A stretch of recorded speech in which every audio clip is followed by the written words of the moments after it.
You just press the button. I think it's kind of a no-brainer. This is a real button.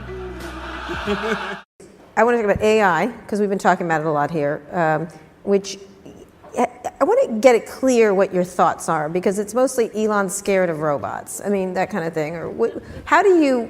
I'm scared of robots. Artificial intelligence. Can you clarify exactly what the issue you have now? And you deserve the background. We've been talking to Jeff Bezos, Sundar Pichai. We talked to Mark Fields from Ford about it. Might show up for yeah, the Facebook folks. There certainly seems to be in the tech companies a big, tremendous new drive or interest to believing there will be all competing for intelligent assistance. And it's good. It'll make your life better. Make your life better. Technology Siri is going to suddenly get smart. Microsoft's one is going to get smart. Google is going to cream them all. It's largely a happy version of this. Sometimes technology hurts you, but not as much as it helps you. That's really... Yeah. So there's been a lot of conversation here about that. Yeah, sure. And you've staked out a slightly different position. So can you talk about that? Well, I mean, I think my sort of full position would require quite a long explanation. I mean, I am concerned about certain directions that AI could take that would be not good for the future. I mean, I think it'd be fair to say that not all AI futures are benign, not all. Okay. And so if you have something, if we create some digital superintelligence that exceeds us in every way by a lot, it's very important that that be benign. And so actually with a few others, I created OpenAI, which is an AI. It's a nonprofit actually. There's no. I think the governance structure here is important. So we want to make sure that there was not some fiduciary duty to generate profit off of the AI technology that's developed.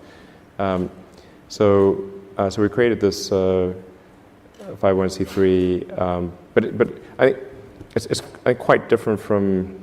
I mean, a lot of sort of 501c3s are they don't have a high sense of urgency, and they're not they're not really sort of developing technology at a fast pace. But OpenAI is. So OpenAI has a very high sense of urgency, and I think that the people that have joined are really, really amazing.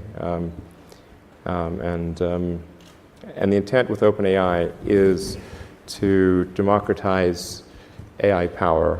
There's a quote that I love from Lord Acton. He was the guy that came up with power corrupts and absolute power corrupts absolutely, which is that freedom consists of the distribution of power and despotism in its concentration.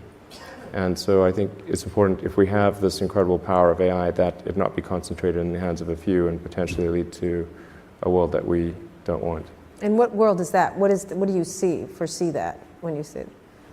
It's difficult. I mean, it's called the singularity because it's difficult to predict exactly what future that might be. Except I don't know a lot of people who love the idea of living under a despot. I don't think people generally choose to live in a democracy over a dictatorship. And the despot would be the computer? Or the people controlling the computer. And do you worry specifically about any of these companies I mentioned, who've all seemed to now kind of be pivoting toward this as the battleground in the next 10 years?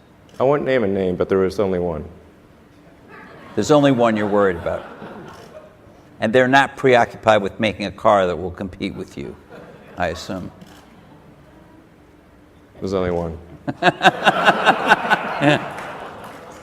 And tell me, this is an interesting... It's not about competing. This is sort of like what would be the point of competing for, mutual destruction? It's like it's not about competing. It's really just about trying to increase the probability that the future will be good. That's all. So the goal of OpenAI is really just to take the set of actions that are most likely to improve the positive futures. Like, you can think of like the future as a set of probability streams that, Yep. that branch out and then converge, collapse down to a particular event, and then branch out again. And there's a certain set of probabilities associated with the future being positive and different flavors of that. And at OpenAI, we want to try to do whatever we can to guide, to increase the probability of the good futures happening. I think that's really what